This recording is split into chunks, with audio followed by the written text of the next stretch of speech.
Le Niger est-il en train de basculer comme ses voisins maliens et burkinabés hier soir, après une journée qui a été pour le moins mouvementée, très confuse autour du palais présidentiel à Niamey? Eh bien, des militaires, 10 en tout, ont annoncé à la télévision nationale qu'ils avaient renversé le président Mohamed Bazoum. Celui-ci assurait ce matin sur son compte Twitter, qu'il a rebaptisé X, qu'il n'avait pas démissionné, qu'il était toujours là, qu'il représentait les autorités légitimes du pays. On sait que ce président, Mohamed Bazoum, élu depuis 2021, c'est un président un peu fragilisé de l'intérieur, fragilisé par son entourage. C'est ce que nous explique Jérôme Pigné. Il est président du réseau Réflexion stratégique sur la sécurité au Sahel.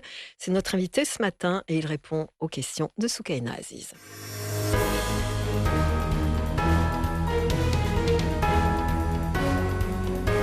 Jérôme Pigné, bonjour. Bonjour. Alors, c'est un pays qui a quand même connu pas mal de coups d'État. Oui, c'est un pays qui malheureusement, je dirais structurellement, comme beaucoup de pays de la sous-région, sont friables et évoluent dans des contextes politiques volatiles. Et le contexte sécuritaire que l'on connaît dans la bande sahélo-saharienne n'a nullement arrangé, je dirais, les affaires des différents régimes qui se succèdent. Le Niger faisait figure jusque-là du bon élève, entre guillemets, c'est-à-dire le partenaire qui a une armée combattante, qui est impliquée avec des relations avec les partenaires historiques comme la France et d'autres où les relations sont encore solides, mais pour ceux qui connaissent et qui suivent de près l'évolution de la sous-région, des conditions, je dirais, politiques et sécuritaires de la sous-région, tout le monde savait que le Niger n'était pas épargné ni de la menace terroriste d'une part et de tentatives de déstabilisation au niveau politique. C'est ce qui est en train d'arriver d'une manière générale. Ce que l'on sait, c'est que le Niger est au cœur, je dirais, d'une tempête sous-régionale où l'équation n'est plus uniquement, comme on le sait, sécuritaire, mais tout ce qui touche et qui fragilise davantage les institutions de la République, tout ce qui touche si vous voulez, finalement le fonctionnement de l'État fragilise davantage les sociétés de la sous-région et fragilise aussi les outils de coopération internationale. C'est mettre en retard à chaque fois qu'il y a une tentative de coup d'État ou un coup d'État, c'est mettre en retard les pays et je pense qu'on n'insiste jamais assez sur comment on peut essayer d'anticiper à très court terme ces tentatives de coup d'État. On a besoin de stabilité politique pour régler à court et moyen terme cette équation sécuritaire. Et malheureusement, l'équation est tellement complexe qu'aujourd'hui, on est obligé de prendre à bras-le-corps les problèmes politiques, les problèmes de développement, les problèmes humanitaires et les problèmes sécuritaires. Alors justement, vous parlez de prévenir ce genre de situation. Est-ce qu'il y avait des signes qui montraient qu'il y avait une possibilité de putsch dans ce pays, à part le fait que toute la région est plus ou moins instable politiquement?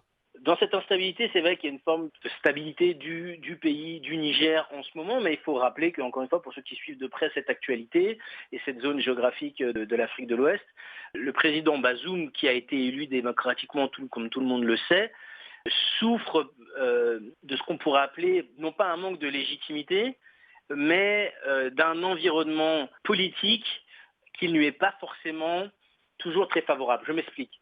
Le président Issoufou a démocratiquement laissé l'échéance politique venir à son terme en quittant le pouvoir après son second mandat, mais aujourd'hui la réalité c'est que l'entourage proche de l'ancien président Issoufou est encore très présent dans cette administration, à la présidence, au cabinet même du président, dans des ministères clés comme les hydrocarbures, dans les régions clés aussi en termes d'électorat. Et donc, on peut penser qu'à chaque fois que Bazoum essaye de reconstituer une garde rapprochée, pas uniquement militaire, mais comme je le disais, une base sociale, une base politique, il se fragilise lui-même assez paradoxalement parce qu'il pourrait être tenté de faire fi de cette influence et de la présence de cette garde rapprochée, encore une fois, d'Issoufou pour avoir ses propres personnes clés. Et on voit qu'à chaque fois qu'il essaye de faire évoluer cette matrice autour de lui, cela le fragilise de l'intérieur. À part donc cette fragilité, qu'est-ce qu'on peut dire de son mandat actuel au niveau politique? Évidemment, ça dépend de quel positionnement on adopte. L'opposition crie toujours au rétrécissement de l'espace civique et public, le manque de débat, et le manque de démocratie. Et pour ceux qui le soutiennent, comme une partie de la communauté internationale, on a des mandats, on a encore une fois des élections qui se sont passées dans la transparence, selon certains, qu'il y a un respect de la démocratie. On a un pays qui est solide d'un point de vue sécuritaire, enfin plus solide que les autres pour le moment. C'est un philosophe de formation, Bazoum. Ce n'est pas un va-t-en-guerre. Ce n'est pas un homme des armes, et c'est quelqu'un qui peut-être à son grand corps défendant aujourd'hui n'a peut-être pas pris la mesure de cette fragilité structurelle. Il y a une base politique qui est relativement fragile parce qu'il est issu d'une minorité ethnique et ça lui est souvent reproché. On a vu même des transitions ou des juntes de la sous-région l'indexer et remettre même en question sa nigérianité, si on peut faire ce néologisme. Et donc aujourd'hui, il est fragilisé tout simplement parce que toute cette sous-région, elle est structurellement fragile et c'est dans un contexte qui est volatile. Donc il a à cœur certains projets, des projets de développement. Il y a un projet qui est bien connu mais qui avait démarré sous Issoufou qui était les 3 N, qui étaient les Nigériens nourrissent les Nigériens. Et il y a des projets structurants sur l'accompagnement des femmes, des jeunes filles, la scolarisation, la lutte contre les violences faites sur le genre. Donc c'est un intellectuel d'une certaine manière qui pense le moyen et le long terme justement à travers des approches qui sont assez innovantes, qui sont assez intéressantes. Mais malheureusement, aujourd'hui, le contexte fait que il doit être un animal politique et s'assurer que sur le plan sécuritaire, il va à la fois sécuriser ses frontières, mais au-delà, renforcer une collaboration qui est aujourd'hui plus que défaillante avec le Burkina et avec le Mali, ses voisins immédiats. Donc il a, comme on le dit très trivialement, du pain sur la planche sur tous les aspects aujourd'hui de la gouvernance.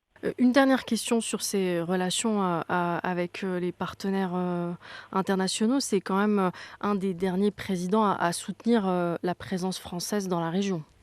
Oui, et ça peut lui jouer des tours. Tous les présidents, tous les régimes qui se montrent trop proches ou trop allants vis-à-vis de l'ancienne puissance coloniale peuvent avoir un retour de bâton. Et je pense qu'il doit y avoir un devoir aussi de réalisme, de pragmatisme de la part des Africains et de la part des partenaires internationaux. C'est-à-dire qu'à un moment ou à un autre, nous jouons sur une sécurité collective où il y a une forme de réciprocité et d'interdépendance. Se montrer trop proche peut-être à double tranchant, et néanmoins aujourd'hui le Niger comme les autres doivent encore être accompagnés par l'Union africaine dans ses différentes composantes, parce que c'est vraiment aux Africains d'envisager, de réfléchir à une approche africaine de la sécurité et du développement. Aujourd'hui, la réalité, c'est qu'on ne peut pas faire sans les partenaires internationaux, et notamment la France, qui est en train de redéfinir son schéma ou réarticuler finalement un après-Barkhane.